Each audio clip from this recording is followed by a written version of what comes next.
wabarakatuh.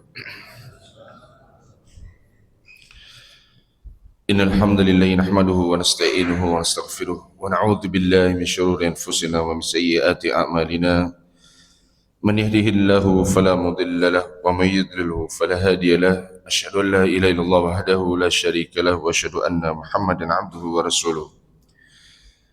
Ya ayyuhalladzina amanu taqullaha haqqa tuqatih wa la tamutunna illa wa antum muslimun. Ya ayyuhan nas ittaqu rabbakumul ladzi khalaqakum min nafsin wahidah wa khalaqa minha zawjaha wa batha minhuma rijalan katsiran wa nisaa'a. Wattaqullaha alladzi tasaaluna bihi wal arham innallaha kana 'alaikum raqiba. يا أيها الذين آمنوا اتقوا الله وقولوا قولا سديدا يصلح لكم أعمالكم ويغفر لكم ذنوبكم ومن يطع الله ورسوله فقد فاز فوزا عظيما. أما بعد فإن أصدق الحديث كلام الله وخير الهدي هدي محمد صلى الله عليه وسلم وشر الأمور محدثاتها وكل محدثة بدعة وكل بدعة ضلالة وكل ضلالة في النار. Ikhwan fiddin, a'azallahu wa iyyakum. Kita memperbanyak rasa syukur kehadirat Allah Subhanahu wa taala atas segala karunia yang Allah telah curahkan kepada kita semua.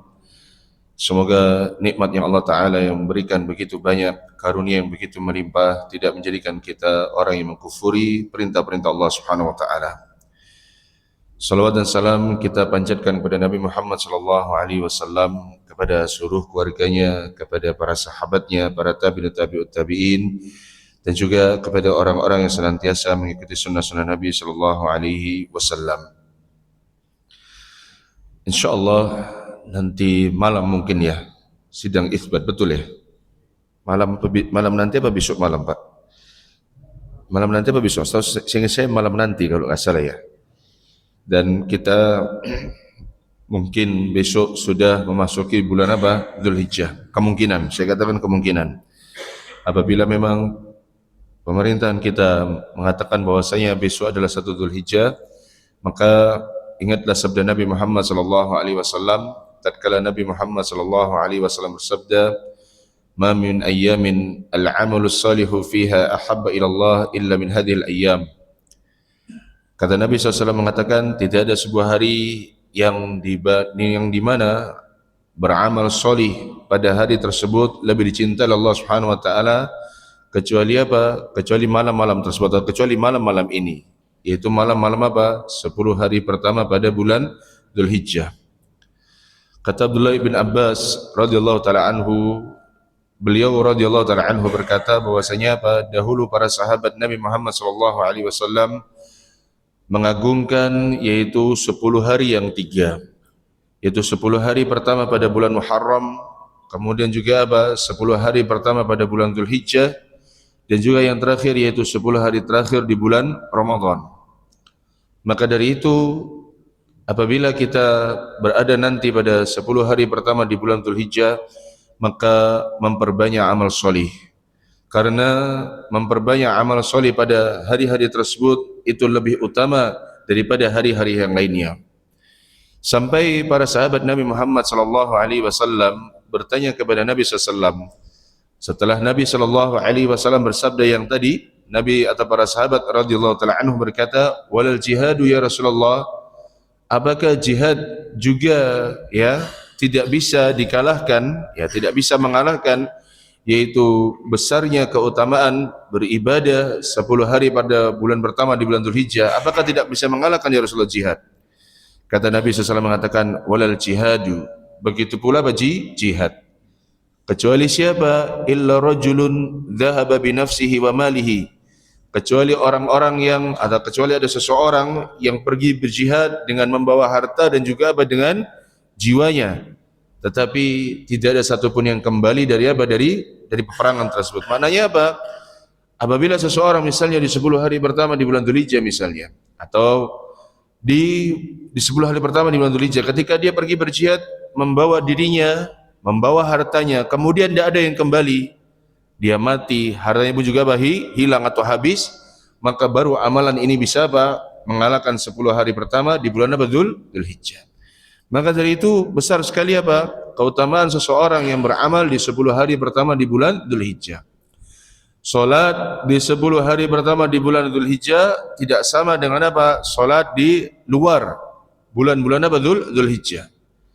Begitu pula bersedekah di 10 hari pertama di bulan Dzulhijjah, maka apa? Tidak sama dengan apa? Bersedekah di luar hari yang lainnya. Maka kaum muslimin disunnahkan untuk apa? Memperbanyak amal solih. Apapun amal solihnya. Di antaranya yaitu apa? Memperbanyak takbir. Ketika di 10 hari pertama di bulan Dzulhijjah, kaum muslimin diperintahkan untuk apa? Memperbanyak takbir. Dimanapun, di rumah, di jalanan, di tempat bekerja, di pasar, kemudian di mana? Mungkin di masjid, ya. Memperbanyak takbir. Terutama takbir-takbir mutlak, dan ini kita diperbolehkan untuk apa? Untuk memperbanyaknya. Begitu pula ya, kaum muslimin juga apa? Dianjurkan untuk apa? Berpuasa. Sebagian riwayat menyebutkan yaitu apa? Berpuasa pada 9 hari pertama di bulan Dzulhijjah. Mulai tanggal 1, 2, 3, 4, 5, 6, 7, 8 dan juga apa? 9 Dzulhijjah. Kalau seandainya besok ditetapkan bahwasanya sudah masuk Dzulhijjah, maka apa? Disunnahkan untuk berpuasa. Mulai tanggal 1 hingga tanggal 9. Kalau tidak kuat, Pak, dan kebanyakan kita apa? Tidak kuat, ya. Maka jangan melewatkan yaitu apa? Berpuasa pada hari apa? Arafah, ya. Pada tanggal berapa? 9 Dzulhijjah. Yaitu puasa yang kata Nabi SAW mengatakan, ahtasibu Allah, aku berharap kepada Allah Subhanahu wa taala dari puasa Arafah ini pada Allah taala, yaitu apa? Agar Allah taala menghapuskan satu dosa yang 1 tahun yang lalu, menghapuskan dosa 1 tahun yang lalu, dan juga apa? Dosa 1 tahun yang akan datang. Tapi juga sebagian besar kaum muslimin puasa hari Arafah pun apa? Tidak ada yang berpuasa. Banyak apa tidak? Banyak juga, Pak, ya. Udah hari Arafah tinggal 1 aja, itu pun apa? Tidak banyak yang berpuasa. Na'udzubillah. Kemudian juga ya disyariatkan untuk apa? Melaksanakan ibadah haji. Ada yang berangkat haji? Barangkali ngepur, Pak, berangkat hajinya, Pak. Ngepur dalam makna yaitu antum mungkin diundang sama Raja Salman, cuma antum diam-diam aja. Karena kan ngepur, Pak, ya. Yang reguler sudah berangkat semua. Atau antum ngepur dengan WNH misalnya, itu kan ngepur, Pak. Dalam makna yaitu apa? Antum berangkatnya apa? Mepet-mepet. Masya Allah, ya. Berangkat haji, Pak. Ya, berangkat apa? Ibadah haji. Dan beribadah haji itu juga apa? Membutuhkan apa? Pengorbanan. Harus menyisihkan uang dari apa? Sebagian nafkah yang Allah Ta'ala berikan kepada kita, sebagian rezeki yang Allah Ta'ala berikan sama kita, kita harus sisihkan, ya. Berangkat apa? Berangkat ibadah haji. Begitu pula yang pada hari ini kan kita bahas, yaitu apa? Kita diperintahkan untuk apa? Berkorban. Ikhwani fiddin, ajallahu wa iyyakum. Berkorban dalam bahasa Arab itu disebut dengan kata-kata apa? Al-udhiyah, ya, menggunakan dha. Al-udhiyah yang bermakna yaitu apa? Sesuatu yang disembelih. Jadi berkorban dalam bahasa Arab itu dikenal dengan sebutan apa? Al-udhiyah yang bermakna yaitu apa? Sesuatu yang disembelih. Sedangkan jamak dari kata al-udhiyah yaitu apa? Al-adahi. Ya. Jamaknya al-udhiyah yaitu apa? Al-adahi. Itu banyak yang apa atau banyak sesuatu apa yang disembelih. Sedangkan secara istilah dijelaskan oleh para ulama tentang makna apa al-udhiyah, yang kita ambil dari kitab Fathul Qadir, disebutkan bahwasanya apa? Ma yudhbahu min bahimatil an'am fi yaumil adha ila akhir ayyamit tasyriq taqarruban ila Allah. Yaitu segala sesuatu yang disembelih pada hari raya Idul Adha sampai pada hari-hari apa? Tasyrik, ya. Tasyrik itu sebenarnya menggunakan qaf, Pak, kalau dalam bahasa Arab. Tapi nggak tahu kok dalam bahasa kita, biasanya kan kalau qaf dalam bahasa kita itu apa? Di translator menggunakan apa? Huruf ki. Cuman sebagian kita ya menggunakan apa? Huruf ka, ya. Khawatirnya antum menggunakan tasyrik itu huruf kaf, tidak menggunakan qaf. Ila akhiri ayyamit tasyrik taqarruban ilallah, dalam rangka mendekatkan diri kepada siapa? Kepada Allah Subhanahu wa taala. Maka dari sini jelas bahwasanya hewan yang kita sembelih pada hari raya Idul Adha itu sebetulnya termasuk apa? Ibadah. Karena kita menyembelihnya dalam rangka apa? Mendekatkan diri kepada siapa? Kepada Allah Subhanahu wa taala. Bukankah kata Allah Ta'ala berfirman, Kul inna salati wa nusuki wa mahyaya wa mamati lillahi rabbil alamin. Kata Allah Ta'ala berfirman, Kul inna salati, katakanlah, sesungguhnya salatku, wa nusuki. Nusuk ini, kata para ulama, sebagian mereka ada yang menafsirkan yaitu ibadah. Makanya kan kalau yang kita dengar seringnya, kalau dalam terjemahannya itu apa? Katakanlah, sesungguhnya salatku, ibadahku. Sebagian mufassirun ya mereka menerjemahkan atau menafsirkan yaitu apa? Nusuk itu maknanya apa? Berkurban. Makanya ditafsirkan yaitu apa? Sesungguhnya salatku kurbanku. Wa nusuki wa mahyaya wa mamati lillahi rabbil alamin. Hidup dan juga apa? Matiku hanya untuk siapa? Hanya untuk Allah Subhanahu wa taala. Ya. Dan di antara doa iftitah yang kalau antum misalnya sudah ada yang menghafal, di antara doa iftitah yang diajarkan Nabi Muhammad sallallahu alaihi wasallam, Nabi sallallahu mengajarkan wajjahtu wajhiya lilladzi fataras samawati wal arda hanifa wa ma ana minal musyrikin. Inna salati wa nusuki wa mahyaya wa mamati lillahi rabbil alamin. Kata Nabi SAW mengatakan, aku menghadapkan wajahku kepada siapa? Kepada Allah. Yang apa? Telah menciptakan langit dan juga apa? Bumi. Dan aku bukanlah termasuk apa? Orang-orang yang mempersekutukan Allah Subhanahu wa taala. Sesungguhnya salatku, hidupku ya, atau salatku, ibadahku atau korbanku, hidupku dan juga matiku untuk siapa? Untuk Allah Subhanahu wa taala. La syarika lahu, tidak ada persekutuan di dalamnya. Wa bidzalika umirtu, dan karenanya aku diperintahkan, wa ana minal muslimin, dan juga apa? Aku termasuk orang-orang yang berserah diri. Kata Nabi SAW melanjutkan doa iftitah tadi, Allahumma antal maliku la ilaha illa anta rabbi wa ana abduk dalamtu nafsi wa a'taraftu bidzanbi faghfirli dhunubi jami'a innahu la yaghfiru dhunuba illa anta. Tak mari-mari iftitahi. Hafal antum? Ya hafalkan ya. Apa artinya? Allahumma antal maliku, ya Allah engkau adalah raja, la ilaha illa anta, tidak ada sesembahan yang berhak disembah kecuali engkau. Anta rabbi, engkau adalah Rabbku, wa ana abduk, dan aku adalah hambamu. Ya. Wa ana abduk, ya. Sebagaimana apa namanya zikir pagi. Dan juga berzikir petang. Kemudian Nabi SAW mengatakan, "Zalamtu nafsi wa a'taraftu bidzanbi." Aku telah mendolimi diriku dan aku mengakui dosaku. Faghfirli dzunubi jami'a, dan ampunilah semua dosa-dosaku. Nah, maka dari itu ikhwan fiddin, na'azallahu iyyakum. Ibadah-ibadah itu hendaknya apa? Dilakukan dalam rangka apa? Mendekatkan diri kepada siapa? Kepada Allah Subhanahu wa taala. Dan pahala itu, pahala dari ibadah itu akan semakin besar tatkala seseorang semakin apa? Ikhlas karena siapa? Karena Allah Ta'ala. Saya mesti bingung Pak, ketika dahulu bingung kalau ditanya, Ustaz, mana yang lebih utama? Berkurban dengan apa? Patungan ikut 7 orang, patungan 7 orang sapi apa seekor kambing? Anda jawab langsung yang pertama. Kalau antum mampu maka yang utama ialah apa? Antum berkurban dengan nama seekor sapi.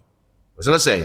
Antum tuku dewe, antum apa? Korban apa dewe dengan seekor apa sapi? Lalu saya jawab, semakin antum ikhlas, maka semakin apa? Utama meskipun hanya dengan apa? Seekor kambing. Tetapi na'udzubillah, semakin antum tidak ikhlas, maka apa? Semakin jelek dan mungkin tidak ada pahalanya meskipun antum berkorban dengan apa? Seekor sapi. Maka dari itu berkurban itu hendaknya dilakukan karena apa? Dalam rangka mendekatkan diri kepada siapa? Kepada Allah Subhanahu wa taala. Dan berkurban ini Pak disyariatkan di dalam banyak ayat atau dalam beberapa ayat dalam Al-Qur'an. Di antara dalam surat Al-Kautsar ayat yang kedua yang kita tentu sudah menghafalnya. Dan Masya Allah Pak ya, ketika antum mentadaburi ayat ini, Allah Ta'ala memerintahkan kita berkurban setelah Allah Ta'ala memberikan kepada kita banyak apa nih? Nikmat. Masya Allah Pak ya. Jadi Allah itu tidak memerintahkan kurban dulu, tidak Pak, dalam surat Al-Kautsar. Tapi Allah Ta'ala apa? Perintahkan berkurban setelah datang ayat yang sebelumnya, yaitu apa? Allah Ta'ala telah memberikan kepada kita banyak apa? Nikmat. Kata Allah Ta'ala berfirman, Inna a'tainaka al-kautsar. Ya, sesungguhnya manusia, kami ini telah memberikan kepada kalian nikmat apa yang begitu banyak. Wallah, banyak apa tidak Pak? Nikmat banyak sekali Pak ya. Pakaian ya, kemudian rumah, mobil, istri, kemudian apa? Anak-anak ya, kemudian harta, kemudian apa? Negeri apa yang aman, meskipun dolar apa naik Pak ya, tapi masih aman kan Pak ya? Aman, alhamdulillah. Ya mungkin ada yang sudah terdampak Pak ya, ada yang sudah terdampak ya. Tapi secara umum kita masih apa? Aman, ya kan? Ini nikmat yang sangat apa? Besar, ya.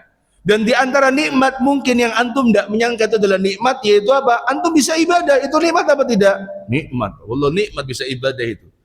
Tatkala manusia sekarang subuh ono sing angler, ono sing si turu, ada yang apa? Salatnya di rumah. Antum bisa ibadah di masjid subuh, zuhur, asar, maghrib hingga isya. Itu nikmat apa bukan? Nikmat. Antum bisa thalabul ilmi seperti ini. Nikmat apa bukan? Nikmat yang tidak Allah Ta'ala berikan kepada siapa? Kecuali hanya kepada orang-orang beriman. Pak, kata Nabi SAW mengatakan Allah Ta'ala itu memberikan dunia kepada siapa? Kepada yang dia suka dan kepada yang dia tidak apa? Suka. Allah Ta'ala kasih semuanya. Wala yu'til imana illa man yuhibbu. Tetapi Allah Ta'ala itu tidak memberikan keimanan kecuali kepada siapa? Kecuali hanya orang-orang yang Allah sukai. Maka nikmat Pak. Antum, aku ini terlalu banyak urusan dunia yang telah melalaikan akhirat. Aku beriman ada hari akhirat yang kenapa? Menyusahkan diriku nanti pada hari kiamat. Ya, akhirnya apa? Antum belajar. Karena keimanan itu antum belajar. Maka keimanan ini apa? Di antara tanda Allah mencintai antum. Ya. Nah, kembali kepada ayat ini. Allah Ta'ala Pak memberikan kepada kita itu perintah untuk berkurban setelah sebelumnya Allah Ta'ala mengatakan bahwasanya apa? Allah telah memberikan kita banyak apa nih? Nikmat. Kemudian juga ya ikhwani fiddin, dalam surat Al-An'am misalnya ayat yang ke-162 tadi yang saya sudah baca, yaitu kata Allah Ta'ala mengatakan inna salati wa nusuki wa mahyaya wa mamati lillahi rabbil alamin. Ini ayat atau hujjah yang sangat jelas bahwasanya apa? Berkurban itu disyariatkan oleh siapa? Oleh Allah Subhanahu wa Ta'ala. Berkurban juga disyariatkan oleh Nabi Muhammad sallallahu alaihi wasallam. Dan Nabi sallallahu alaihi wasallam selama 10 tahun tinggal di Madinah, kata Abdullah ibn Umar radhiyallahu taala anhuma, Nabi sallallahu alaihi wasallam selalu apa? Berkurban. Dan ini menjadi hujjah bahwasanya berkurban itu hendaknya apa? Dilaksanakan setiap apa? Tahun bagi orang-orang yang memang memiliki apa? Kelapangan. Meskipun tidak khilaf Pak ya di antara para ulama tentang apa hukum berkurban, nanti kita akan bahas. Nabi SAW selama 10 tahun itu senantiasa berkurban. Karena ada sebagian orang juga yang saya pernah mendengar ketika saya menghadiri sebuah ta'lim ya di salah satu rumah sakit ya misalnya. Nah, ada orang bertanya, Pak Ustadz, bukankah berkurban itu hanya sekali seumur hidup? Subhanallah, saya baru dengar ketika itu, Pak. Berarti ada ya keyakinan yaitu apa? Berkurban itu sekali seumur hidup. Jadi ini antum sudah pernah berkurban, khalas, gugur apa kewajiban setelahnya. Subhanallah. Maka dari itu kata Abdullah ibn Umar, perhatikan ya, kata Abdullah ibn Umar radhiyallahu ta'ala anhuma, kalau hadis dari Nabi jelas, Nabi SAW pernah menyembelih 2 ekor domba atau kambing yang tanduk lagi apa? Gemuk. Itu jelas hujah bahwasanya apa? Nabi SAW juga apa? Berkurban. Kata Abdullah ibn Umar, aqaman Nabi sallallahu alaihi wasallam bil Madinati 10 sinina yudhi. Nabi sallallahu alaihi wasallam 10 tahun tinggal di Mekah. Nabi sallallahu alaihi wasallam apa? Di Madinah Nabi sallallahu alaihi wasallam senantiasa apa? Berkurban. Ini menjadi hujjah bahwasanya apa? Nabi SAW itu tidak pernah meninggalkan ibadah apa? Berkurban. Ya. 10 tahun Pak tinggal di Madinah, dan 10 tahun itu pula Nabi SAW juga senantiasa berkurban. Begitu pula Nabi SAW memerintahkan kepada para sahabatnya. Suatu ketika kata Uqbah ibn Amir radhiyallahu taala anhu, dia pernah berkata, qasaman Nabi sallallahu alaihi wasallam baina ashabihi duhaya. Pernah suatu ketika Pak, Nabi SAW membagikan kepada para sahabat itu apa? Hewan apa? Hewan kurban.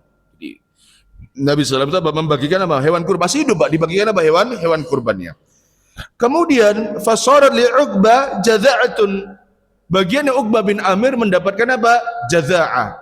Jaza'ah itu domba yang sudah genap apa? Berumur 6 bulan. Cilik Pak, cilik. Kecil Pak, 6 bulan tuh saya segini mungkin ya, segini mungkin. Kecil Pak, ya, domba ya sewajarnya. Anda pernah lihat apa namanya? Domba yang dari Nigeria itu apa namanya? Dwarf apa ya? Apa? Bukan cempe Pak. Domba mini Pak, lebih mini daripada domba Pak. Kecil sekali Pak, dombanya segini Pak. Pendek. Saya nemu di mana di Pasuruan kemarin, tempo hari. Dari Nigeria Pak, kecil tapi harganya mahal Pak. Saya beli untuk harganya 5 juta Pak. Segini pendek.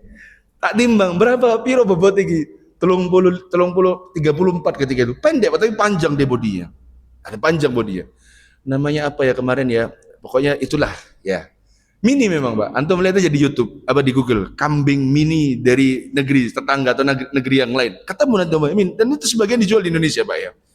Nah, tapi kalau Uqbah bin Amir ketika itu dibagi kedapatan kebagiannya dari Nabi SAW yaitu apa? Kambingnya atau domba yang berusia berapa? 6 bulan. Fakultu ya Rasulullah, aku bertanya sama Nabi SAW, ya Rasulullah, sarat li jada'atun, ya Rasulullah bagianku jada'a ini ya Rasulullah. Apa kata Nabi SAW mengatakan? Berarti kan Pak, dahi biha, sembelihlah atau berkurbanlah dengan apa? Jada'ah tadi. Lihatlah Pak, para sahabat Nabi SAW pun juga diajarkan oleh Nabi kita Muhammad SAW yaitu apa? Untuk berkurban. Maka dari itu Pak, dalam kata Imam Ibnu Qudamah rahimahullah ta'ala, dalam kitabnya Al-Mughni, beliau rahimahullah ta'ala berkata apa? Ajma'al muslimuna ala masyru'iyyatil udhiyati. Kaum muslimin semuanya bersepakat bahwasanya apa? Berkurban itu adalah ibadah yang disyariatkan. Begitu pula Al-Imam Ibnu Daqiq Al-Id rahimahullah ta'ala, beliau berkata, la khilafa annal udhiyata min sya'airid din. Bahwasanya apa? Tidak ada perselisihan bahwasanya berkurban itu di antara apa? Syiar-syiar di dalam apa? Agama Islam.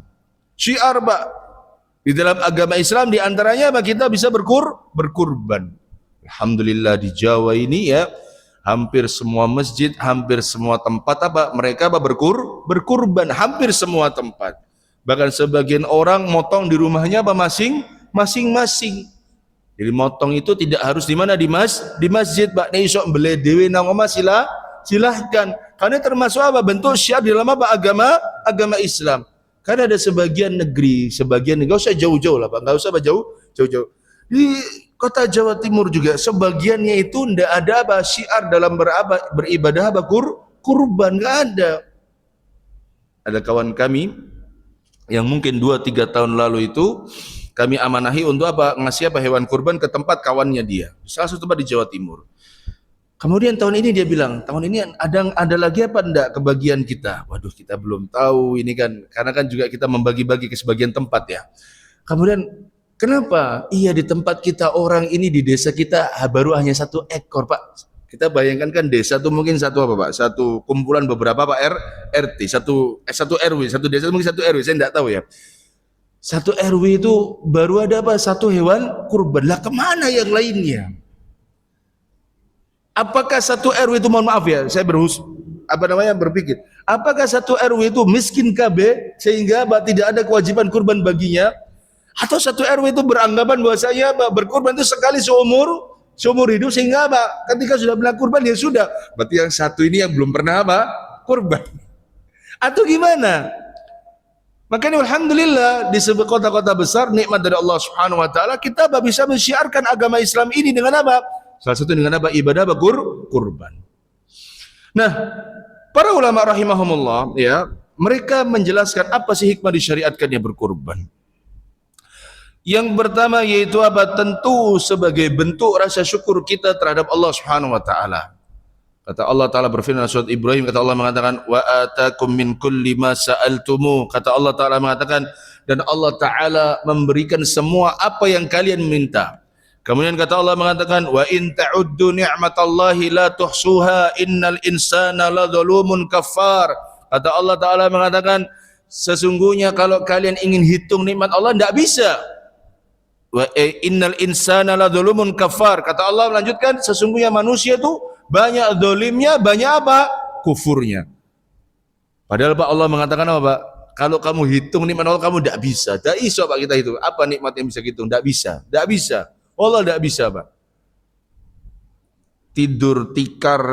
Tidur dengan tikar atau karpet di rumah itu Pak, jauh lebih utama daripada apa? Tidur di ranjang rumah sakit. Pilih mana jenengan Pak? Turu nang omah dengan apa? Kloso, dengan tikar, itu jauh lebih utama daripada antum harus tidur di mana? Di ranjang rumah sakit. Ayo pilih mana ayo. Wis, tidak apa-apa, lebokno VIP, tapi nang rumah sakit Pak, tidak mau. Tidak mungkin kan kita mau Pak? Tidak mau. Dan juga apa?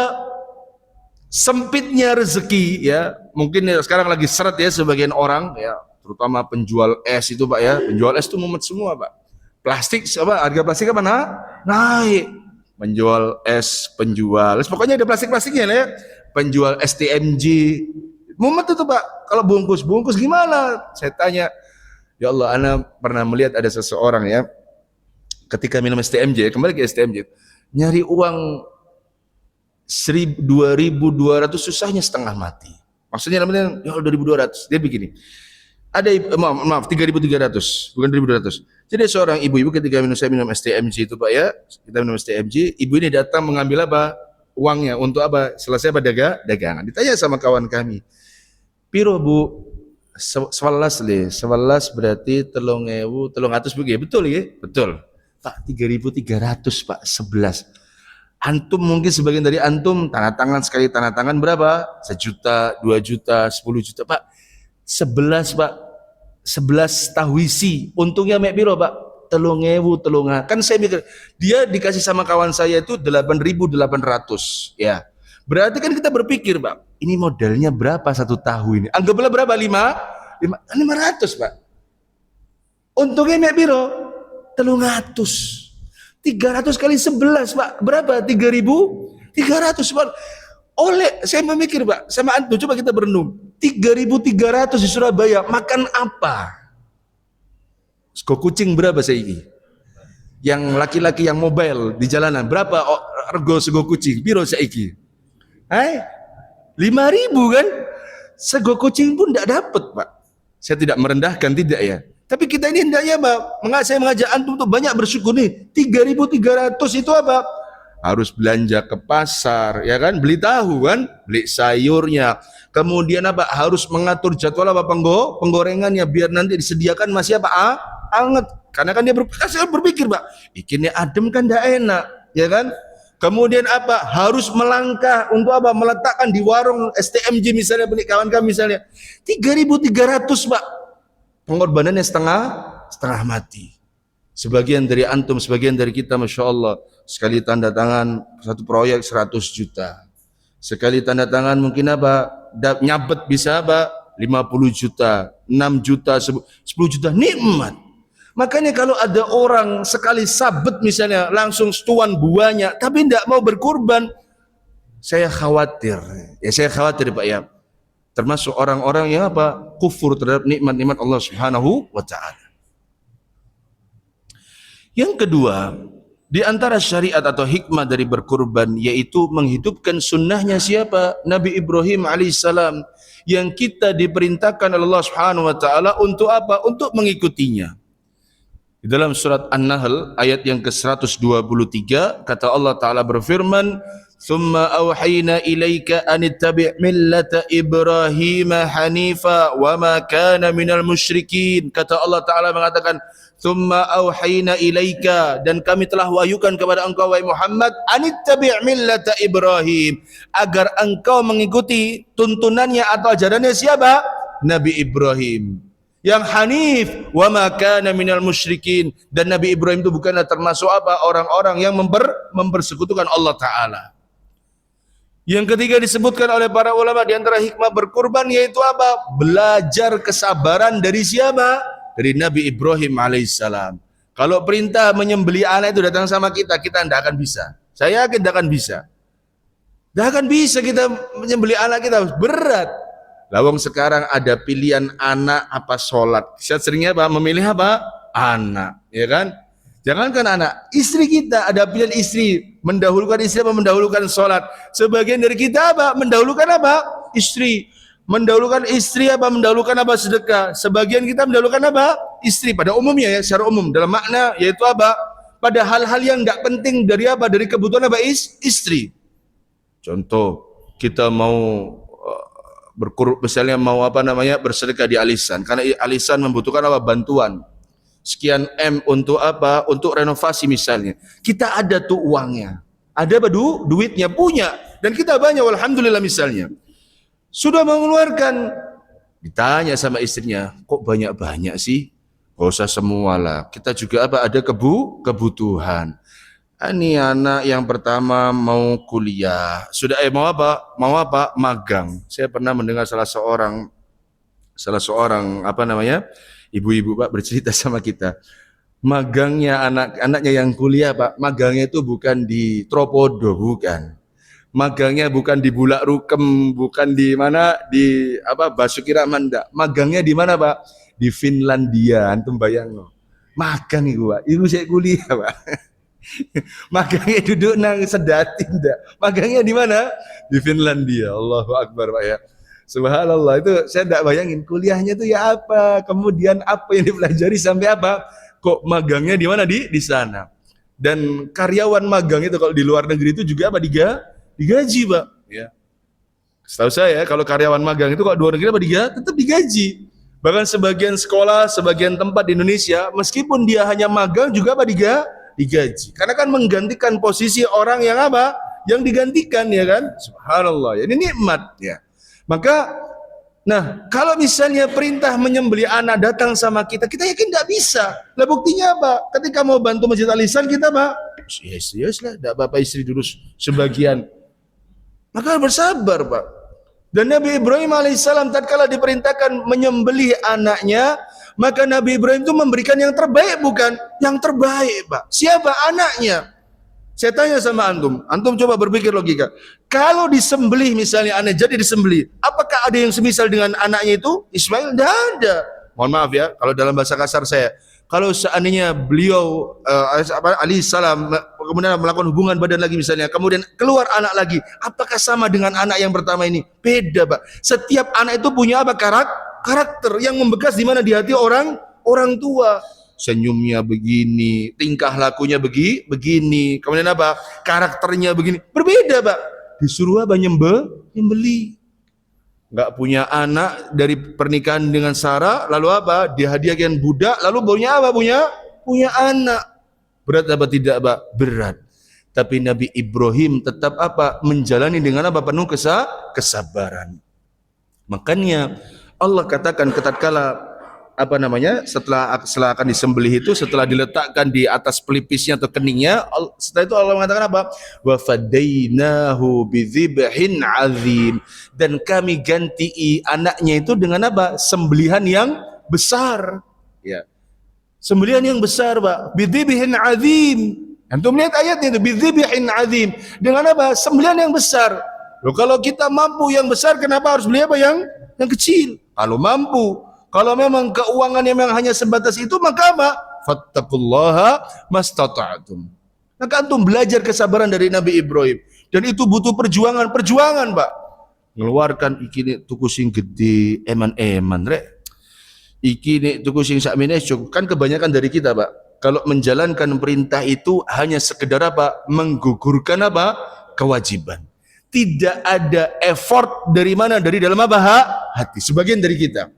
Wis penting apa? Gugur. Contoh, poso yo poso, tapi tetep ae gibah, tetep ae mbujuk, tetep ae nyolong, naudzubillah, tetep ae mencela, tetep ae berkata kotor. Poso, Pak. Hanya sepenting apa, poso.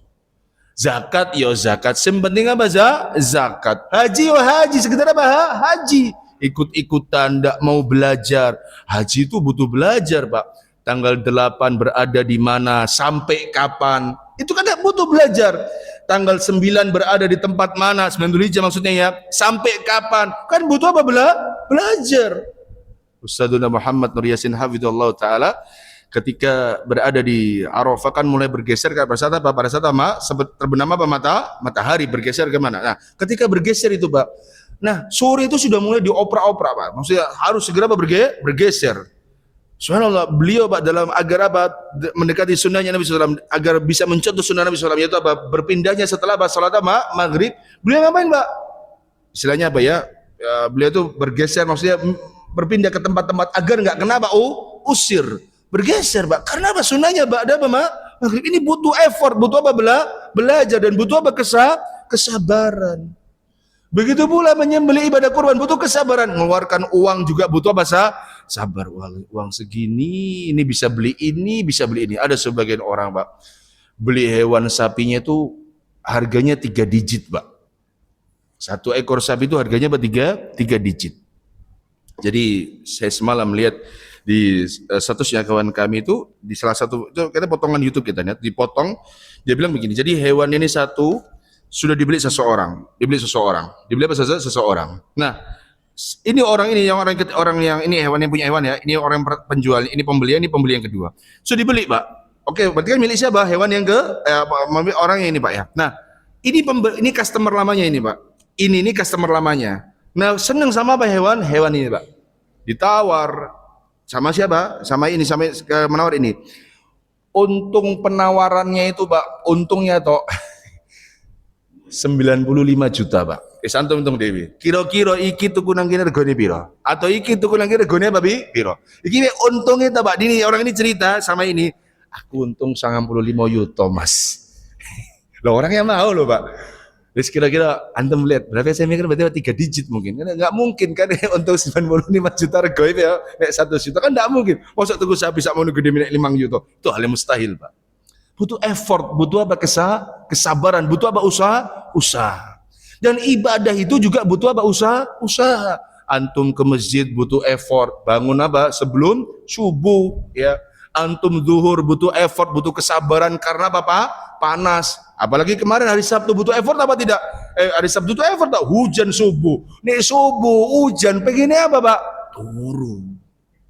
Kemarin hujan kan terobodo, subuh hujan deras. Butuh effort apa? Butuh, Pak. Ya. Kemudian di antara hikmah berkurban yaitu apa? Menumbuhkan rasa kasih sayang sesama kaum muslimin. Alhamdulillah, insya Allah, ana yakin dari antum, dari 1 pekan ini antum ada makan daging. Ada apa tidak? Insya Allah ada. Banyak orang di luar sana yang menangis misalnya ketika dibagi hewan kurban. Merasakan apa? Daging itu setahun sekali. Pada saat apa? Kurban Idul Adha atau apa? Idul Fitri, setahun sekali, Pak, sebagian orang. Mas yo istri antum ndak iso masak daging, antum minimal salam 1 pekan atau sebulan mesti orang tuku soto daging, mesti. Soto daging. Antum beli soto daging, nikmat apa tidak? Nikmat, Pak. Enaknya daging apa, sapi. Nah, tentang keutamaan berkurban, kami belum mengetahui secara detail tentang apa keutamaan berkurban secara khusus. Karena sebagian ada yang mengatakan bahwasanya apa, hewan kurban yang kita korbankan itu menjadi apa nanti tunggangan. Kami wallahu a'lam belum mendapati kesahihan, atau kami belum pernah tahu, atau kami lebih condong kepada pendapat yang apa, mendhaifkan hadis tersebut. Karena sebagian orang berpendapat bahwasanya pada sebuah hadis ya katanya bahwasanya hewan kurban kita kelak itu nanti akan apa, menjadi apa, tunggangan kita di mana, di surga. Maka wallahu a'lam bishawab, tidak ada keutamaan secara khusus tentang apa, tentang dari apa keutamaan berkurban. Adapun kalau berkurban sebagai syiar-syiar Islam, maka itu apa? Itu adalah memang sebuah keutamaan. Jadi ketika antum berkurban, maka antum telah menghidupkan salah satu syiar di antara syiar dalam agama Islam. Nah, tentang hukum berkurban, para ulama berselisih pendapat. Perhatikan ya. Sebagian ulama berkata bahwasanya berkurban itu hukumnya apa? Wajib bagi siapa? Bagi yang mampu. Selayaknya ibadah haji itu dan umrah juga apa? Wajib bagi siapa? Bagi yang mampu. Kan kalau haji umrah itu kan wajib bagi siapa? Muslim, balik, berakal, merdeka, dan juga apa? Mampu. Mampu ini maknanya ada beberapa. Mampu secara apa? Fisik, dan juga mampu secara apa? Finansial. Punya uang berangkat dan pergi, berangkat dan apa? Pulang, dan punya uang ketika apa? Berada di mana? Di sana, dan punya uang untuk apa? Untuk keluarga atau nafkah yang apa?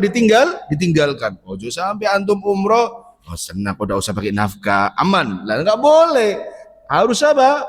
Punya uang tersebut. Nah, kalau berkurban, sebagian ulama berpendapat bahwasanya apa? Hukumnya ialah apa? Wajib bagi siapa? Bagi apa? Yang mampu. Mana dalilnya? Di antaranya dari sahabat Al-Bara ibn Azib radhiyallahu taala anhu, dia berkata, "Dzabaha Abu Burdah qabla salati." Pernah suatu ketika Abu Burdah, seorang sahabat itu menyembelih sebelum dilaksanakan salat Id. Faqala lahu Nabi SAW, maka Nabi SAW berkata kepadanya, "Abdilha, gantian hewanmu itu." Qala laisa indi illa jaza'atun. Ya Rasulullah, aku tidak punya apa-apa lagi kecuali apa? Jaza'at tadi, domba yang genap umur 6 bulan. Qala, Nabi SAW bersabda, "Ij'alha makanaha walan tajzi'a an ahadin ba'daka." Maka jadikanlah hewan apa? Hewan jaza'at tadi sebagai apa? Ganti dari apa? Hewan kurban yang kamu tadi potong sebelum apa? Salat Id. Makanya ada hikmah, ada pelajaran, yaitu apa? Orang-orang yang berkurban, meskipun hari ini sudah 10 Dzulhijjah misalnya ya, kan tidak mungkin Pak 10 Dzulhijjah kajian, kan tidak mungkin Pak ya, sibuk semua pasti. Misalnya sekarang 10 Dzulhijjah ya, antum sebelum salat Id lalu antum potong hewannya, maka tidak sah sebagai apa? Hewan kurban. Antum ingat ya baik-baik ya. Ustaz, ini biar dimasak jadi apa? Jadi gulai sih Ustaz. Dimasak tak potong sih. Enggak boleh. Kalau ditujukan sebagai apa? Hewan kurban.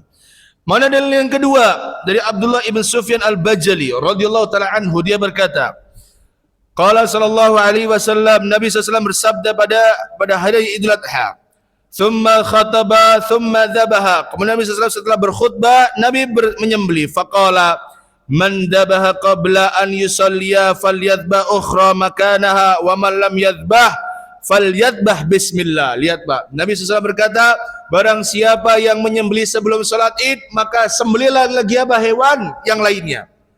Ketika Nabi SAW memerintahkan untuk apa? Menggantikan hewan ya, hewan yang apa? Disembelih sebelum salat Id, ini menunjukkan bahwasanya apa? Berkurban itu hukumnya bahwa wajib bagi siapa? Bagi yang mampu. Sebagaimana Abu Burdah disuruh menggantikan apa? Hewan yang disembelih sebelum apa? Salat Id. Disuruh menggantinya meskipun dengan domba yang genap berumur berapa? 6 bulan. Ini pertanda, kata para ulama, menjadi hujah, yaitu apa? Bahwasanya berkurban itu wajib bagi siapa? Bagi yang mampu. Namun kata para ulama yang lainnya, mereka berkata bahwasanya apa? Berkurban itu hukumnya apa? Sunnah muakkadah, yaitu sunnah yang ditekankan bagi kita untuk apa? Mengerjakannya. Mana dalilnya? Nabi SAW bersabda, tatkala kita ini nanti sudah masuk 10 Dzulhijjah, kan kita dilarang apa? Memotong kuku, memotong apa? Rambut, memotong apa? Bulu kemaluan, mencabut apa? Bulu ketiak atau sesuatu apapun dari tubuhnya. Maka nanti yang laki-laki yang berkurban atau ibu-ibu yang berkurban ya, maka nanti pagi hari ini ya, segera potong kuku cepat ya. Potong kuku, apa hikmahnya Pak? Apa hikmahnya kira-kira? Apa hikmahnya? Sambil saya minum dulu Pak ya. Apa hikmahnya? Apa hikmah kita dilarang? Maksudnya tidak diperbolehkan Nabi SAW potong kuku ketika sudah ketika kita niat berkurban. Apa hikmahnya? Kata para ulama, yaitu apa? Sebagai bentuk kita itu berempati kepada jamaah haji. Orang kalau haji Pak, sudah pakai pakaian ihram, boleh tidak potong kuku lagi, Pak? Nggak boleh, ya kan? Tidak boleh potong kuku mereka. Kemudian mereka, mohon maaf, yang laki-laki tidak boleh pakai pakaian apa? Yang berjahit, ya kan? Hanya 2 lembar apa, Kak? Kain. Kemudian mereka tidak boleh menggunakan apa? Wangian. Mohon maaf, mereka tidak boleh berjima, bahkan mereka tidak boleh melakukan apa? Akad apa nih? Nikah, ya kan? Sebagai bentuk apa? Empati kepada para jamaah haji, ya. Makanya dilarang oleh Nabi SAW. Nah, perhatikan hadisnya.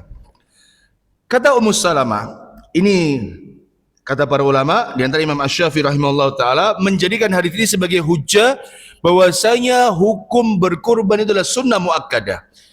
Kata Ummu Salamah radhiyallahu taala anha, dia berkata, "Anna Nabiy sallallahu alaihi wasallam qala," bahwasanya Nabi sallallahu pernah bersabda, "Idza dakhalatil ashru," apabila sudah masuk 10 hari pertama di bulan Dzulhijjah, "wa arada ahadukum an yudhiya," dan salah seorang di antara kalian ingin berkurban, "fala yamassa min sya'rihi wa basharihi syai'a," maka janganlah dia memotong rambutnya sedikit pun dan apapun dari anggota tubuhnya. Kata Imam Syafi'i rahimahullah taala, beliau dia berkata, "Fi hadzal hadis," dalam hadis ini, "dilalatun ala anna ad-dhahiyata laysat biwajibatin," bahwasanya berkurban itu hukumnya tidak wajib. Mana yang menunjukkan kata tidak wajib? Perhatikan. Liqauli Rasulillah sallallahu alaihi wasallam, karena Nabi sallallahu bersabda, "Wa arada ahadukum an yudhiya." Nabi SAW berkata apa? Dan kalian akan berkurban atau ingin berkurban. Berarti ada orang-orang yang tidak ingin berkurban, maka tidak wajib potong kuku. Logika pemahamannya begitu, Pak. Jadi kalau ada orang tahun ini tidak berkurban misalnya, dia terkena kewajiban apa tidak? Tidak. Maksudnya terkena larangan apa tidak? Tidak. Contoh, yang mengeluarkan duit suami untuk berkurban, maka yang terkena larangan untuk tidak boleh potong kuku dan lainnya itu siapa? Suami. Anak-anaknya tidak usah, boleh anaknya bebas.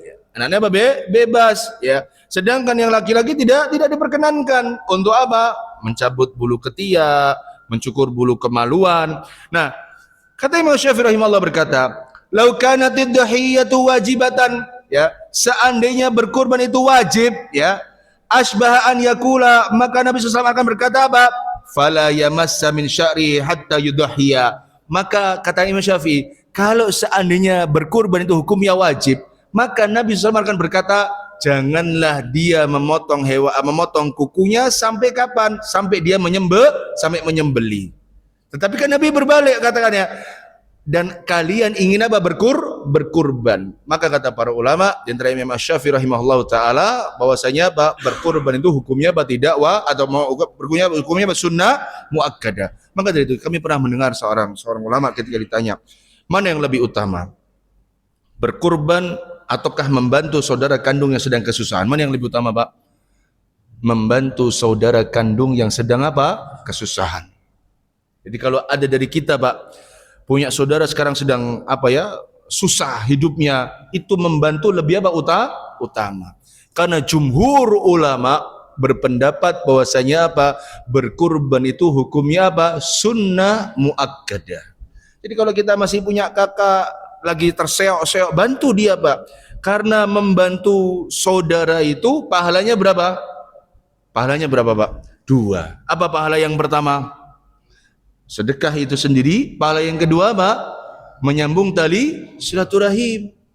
Kalau berkurban, Pak, kembalinya untuk siapa? Untuk diri kita atau manfaatnya. Oke, dagingnya juga kita bagi. Tapi yang mereka butuh bukan daging sekarang. Mereka butuh misalnya uang. Makanya kalau ada sekarang saudara-saudara panjenengan, ya, ketika seorang ulama ditanya bahwasanya mana yang lebih utama? Berkurban ataukah membantu saudara yang kesusahan? Maka jawabannya membantu saudara kandung yang sedang kesusahan. Itu jauh lebih utama, Pak. Ditengok saudara kita, siapa yang kesusahan, dibantu, Pak. Ya, karena pahalanya double kita. Pahala membantu dengan sedekah itu dan juga pahala silaturahim. Dan juga ada sebuah hadis, sebuah athar dari Hudzaifah ibn Usaid rahimahullah taala. Seorang tabi'in, dia berkata, ini sudah bunyi, ada bunyinya nih. Belum bunyi. Nggak, tapi masih ada waktunya ya. Kok jenengan kok tahu kurang 4 menit? Benar ya? Ini jamnya beda gitu nih. Ini kecepatan ini ya. Ini jam belakang kecepatan ini. Iya kecepatan ya, makanya kelebihan ya.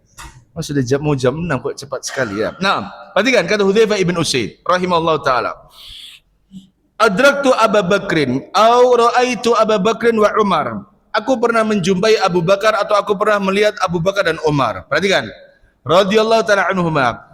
Kana la yudhiyani fi ba'di hadithihim, bahwasanya mereka berdua itu tidak berkurban pada sebagian kehidupan mereka. Karahiyata an yuqtada bihima, mereka takut, mereka khawatir bahwasanya apa ini dijadikan apa panutan. Maka kami pribadi Pak berpendapat atau lebih condong kepada pendapat yang berkata bahwasanya apa berkurban itu hukumnya apa sunnah muakkadah. Kata para ulama ya bahwasanya apa seandainya tidak ada satu hadis pun misalnya dari Nabi SAW yang rojih, yang pasti menunjukkan bahwasanya bahwa pendapat berkurban itu hukumnya sunnah muakkadah, maka asarnya dari Hudzaifah bin Usaid yang menyaksikan Abu Bakar dan Umar itu yang sebagian setahun yang mereka hidup itu mereka tidak berkurban itu sudah cukup. Lawang Abu Bakar sama Umar hidup bersama siapa? Nabi. Pasti mereka paham tentang apa hukum dari apa berkurban. Kalau ada 1 tahun atau beberapa tahun yang mungkin mereka tidak berkurban, hujah ini sudah menjadi apa? Cukup bahwasanya apa? Berkurban itu hukumnya apa? Sunnah muakkadah. Ya, tapi ya bukan tapi istilahnya tetap ya kalau antum mampu maka apa berkurban. Nah, artinya begini loh. Kok enggak apa istilahnya khawatir, memang saya khawatir nanti kita ini tercap sebagai orang yang apa kufur nikmat, saya khawatirnya Pak ya, apalagi saudara yang enggak susah ini enggak dibantu, kemudian apa kita juga apa enggak kurban misalnya, waduh khawatir Pak, khawatir, saya katakan khawatir. Nah, syarat sah hewan kurban itu apa saja? Yang pertama, jelas hewan kurban itu dari binatang ternak ya, dari apa binatang ternak. Sebagaimana yang Allah Ta'ala firmankan dalam surat Al-Hajj ayat yang ke-67, Allah mengatakan walikulli ummatin ja'alna mansaka liyadhkuru ismallahi ala ma razaqahum min bahimatil an'am. Kata Allah Ta'ala mengatakan walikulli ummatin ja'alna mansaka, dan setiap umat itu kami jadikan ada sebuah syariat yaitu berkurban. Liyadhkuru ismallahi ala ma razaqahum min bahimatil an'am, agar mereka menyebut nama Allah Subhanahu wa taala terhadap binatang ternak yang dimana binatang ternak ini adalah rezeki dari Allah untuk mereka. Pada saat kita menyembelih Pak, kan pasti kita menyebut nama siapa? Nama Allah ya. Maka hewan yang disembelih dari apa? Binatang ternak. Binatang ternak itu apa saja Pak? Misalnya yaitu apa? Sapi, onta, domba, kambing, dan juga apa? Kerbau dan yang sejenisnya. Karena sebagian ulama mengatakan bahwasanya apa? Kerbau itu termasuk apa? Sapi, termasuk dari jenis apa? Sapi. Lalu kemudian yang kedua disebutkan oleh para ulama bahwasanya apa? Disyariatkan hewan itu yang disembelih sudah masuk umur. Ya, sudah masuk apa? Umur. Karena kata Nabi SAW bersabda, la tazbahu illa musinnatan. Janganlah kalian potong kecuali sudah apa? Musinnah. Musinnahnya onta itu 5 tahun lengkap. Musinnahnya sapi 2 tahun lengkap. Musinnahnya kambing 1 tahun lengkap. Musinnahnya domba berapa bulan? 6 bulan. Lengkap umurnya 6 bulan. Ya. Dan sulit Pak ya kalau di Indonesia ini Pak mendapatkan info demikian kecuali dari apa? Peternak atau penjual-penjual apa yang jujur. Karena kita berbeda dengan negeri barat Pak, negeri benua biru, Amerika itu sangat maju Pak. Kambing misalnya Pak ya, jadi ada alatnya itu, jadi ketika bayi lahir itu Pak, bayi binatang ternak itu lahir, langsung saya lupa dimasukkan chip di kepalanya begini Pak ya, itu nanti langsung terekam datanya, tanggal sekian dia lahir. Ketika nanti dibutuhkan Pak, wah ini tanggal sekian dia lahir, ada. Indonesia Pak, tidak ada, sulit Pak. Apalagi dari petani dibawa apa? Belantik bawa belantik lagi, ketemu di mana? Di pasar, ketemu sesama belantik, susah. Iya, ada orang-orang awam tidak paham, Pak. Ya, orang-orang awam tidak paham, ya. Bahkan bagi saya betul ya. Tapi kalau secara ilmu ada tanda fisiologisnya, Pak. Fisiologisnya itu kelihatan secara umum ya, giginya berubah. Kan gigi sapi itu cuma ada 8, Pak. 8. Kalau dia sudah berumur 4 tahun, giginya apa? Gede, Pak. Jadi sapi itu ada gigi susunya juga. Jangan mengatakan sapi nggak punya gigi susu, cuman gigi susunya sapi beda sama gigi susunya apa, Pak? Bayi, beda, Pak. Gigi susu sapi itu kayak kecil-kecil begitu ya. Ketika tanggal 1 itu berarti sudah tanggal 1 misalnya sudah masih apa, setahun. Kalau atau tanggal 2 sudah kenapa apa setahun misalnya. Kemudian apa? Ada kalau tanggal 2 pasang ini sudah masuk apa? 2 tahun. Nanti 4 tahun ke atas bukan apa? Bukan gigi dewasa, tapi apa? Rampas. Rampas itu apa? Ompong, Pak. Jadi sapinya kembali ompong. Serius. Makanya sapi-sapi ada umur 5 tahun, 6 tahun, 7 tahun. Lihat giginya Pak, nih bogang-bogang. Ada pertanda bahwasanya sapi sudah tua. Sebagian negeri kayak di Korea kalau nggak salah, di Korea namanya sapi jenis sapinya sapi Hanwoo kalau nggak salah. Sapi Hanwoo ya, itu dipotong ketika umur 10 tahun ke atas. Tapi katanya dagingnya hampir sama lezatnya dagingnya seperti sapi wagyu katanya loh ya. Cuma saya belum pernah makan, Pak. Ada daging wagyu pun saya nggak pernah makan. Kata gimana katanya rasanya enak-enak. Ya, hanya sekedar lihat di YouTube saja ya. Tapi juga ada sebagian sapi, ya ini saya ngobrolkan dengan beberapa peternak kambing kebetulan. Ada beberapa dalam banyak kasus, bukan 1-2 kasus. Kambing itu sudah 5 tahun, sudah tua. Kan kami syaratnya berapa tahun kalau sudah disembelih setahun kan? Sudah 5 tahun. Tapi semua giginya gigi susu. Jadi teman saya itu penjual kambing sampai dia mundur, Pak. Pembelinya. Kenapa? Iki durung poel iki. Si enom iki loh, Pak. Dia bilang begitu, Pak.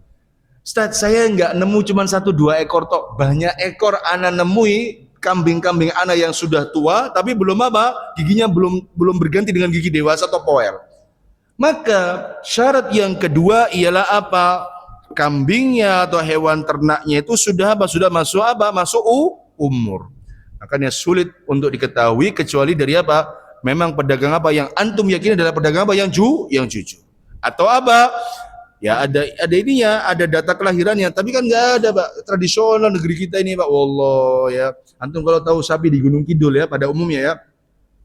Sampai Gunung Kidul itu menjabat dudukan sapi itu. Saya pernah lihat kandang sapi di Gunung Kidul, Pak. Mohon maaf ya, bahasa kasar ya. Teletongnya itu, Pak, tahu teletong ya? Masa saya sebut kan nggak enak ada kamera. Teletongnya itu, Pak, selututnya sapi ini, Pak. Dalam. Ada rata semua sapi di Gunung Kidul kayak begini. Tapi orang menyebut ternak itu kalau nggak dari Gunung Kidul nggak mungkin seperti ini sapinya. Tapi kata orang-orang, justru yang kayak begini sapinya kuat-kuat. Ya, bayangkan loh. Bersatu dengan apa? Kotorannya. Kata orang-orang juga, sapi ini kalau kena PMK, sebagian orang ini keyakinan kan, tapi yakin terbukti atau tidak. Kalau sapi itu mau kena PMK, dicelupkan di situ sembuh katanya. Alhamdulillah ya, ada keyakinan yang saya nggak tahu ada asal-usulnya apa tidak. Yang ketiga, hewan tersebut harus terbebas dari cacat. Nggak boleh cacat. Nggak boleh buta, nggak boleh pincang, nggak boleh kurus ya, nggak boleh apa sakit, nggak boleh. Ya.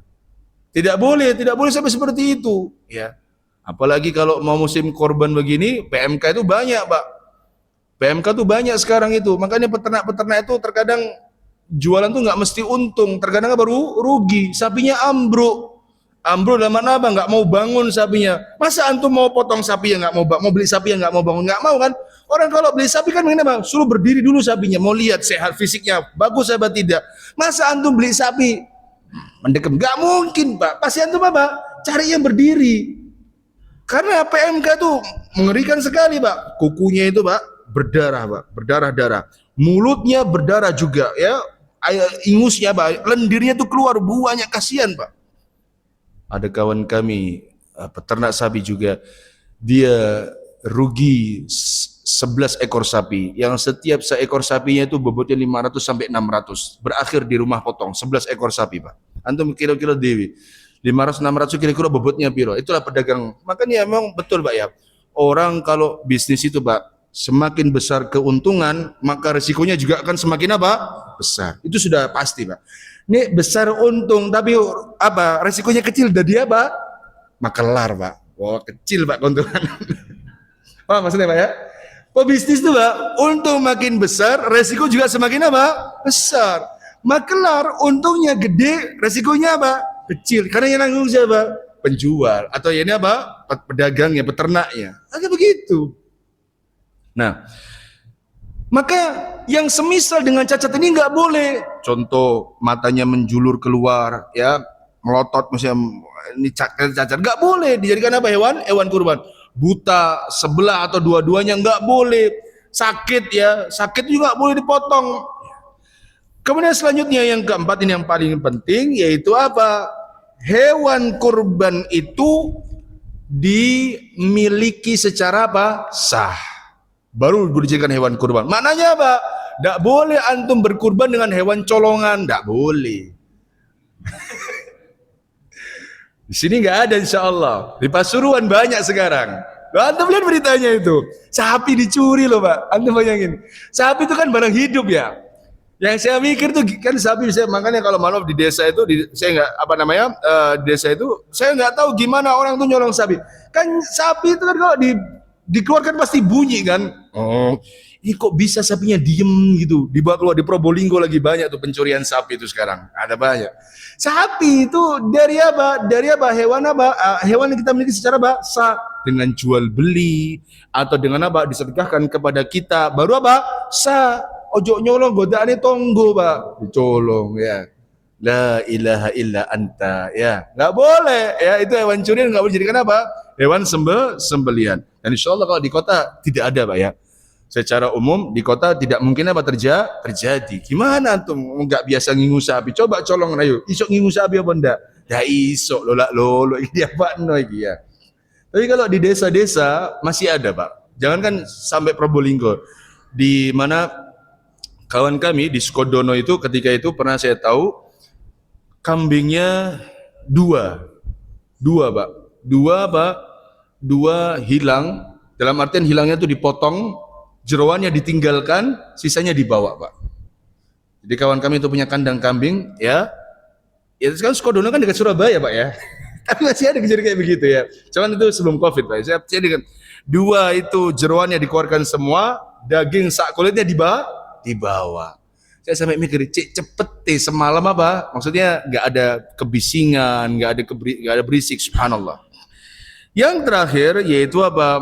Hewan kurban tersebut disembelih pada apa? Waktunya. Baru jadi apa? Syarat sah hewan kurban. Maknanya apa? Kalau 10 Dzulhijjah itu disembelihnya apa? Setelah sholat apa? Id. Dan pada saat 13 Dzulhijjah terakhirnya kapan? Sebelum apa? Matahari apa terbenam, yang dimana itu kalau kita sudah matahari terbenam sudah berganti masuk berapa? 14 Dzulhijjah. Paham ya? Jadi kata Nabi SAW mengatakan ya ketika tentang masalah hewan kurban ini di 10 hari pertama yang di tanggal 10-nya, kata Nabi SAW mengatakan sesungguhnya yang akan kita lakukan pada hari ini yaitu apa? Salat Id dulu. Ya, inna awwala ma nabda'u bihi as-shalah.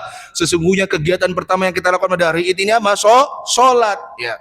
Maka maknanya apa? Kalau antum nanti di Idul Adha, salat dulu baru apa? Motong. Terserah habis salat dengerin khotibnya enggak apa-apa, tidak pun juga apa? Tidak mengapa. Enggak apa-apa. Karena mendengarkan khutbah Id itu hukumnya apa? Tidak sampai derajat apa? Wajib. Berbeda dengan apa? Khutbah Jumat. Ya. Khutbah Jumat beda. Ini salat Id enggak. Antum Assalamualaikum warahmatullahi wabarakatuh langsung ngiclik pulang ke rumah, motong dewi, silahkan. Itu ada hal yang tidak dilarang. Wallahu a'lam bishawab. Semoga Allah Subhanahu wa taala menjadikan kita hamba yang saleh dan salihah. Semoga Allah taala mewafatkan kita dalam keadaan husnul khatimah. Kita akhiri dengan doa kafaratul majlis. Ada yang mau bertanya? Tidak ada ya? Sudah ada piring di sana soalnya. Subhanakallahumma bihamdika asyhadu an la ilaha illa anta astaghfiruka wa atubu ilaika. Assalamualaikum warahmatullahi wabarakatuh.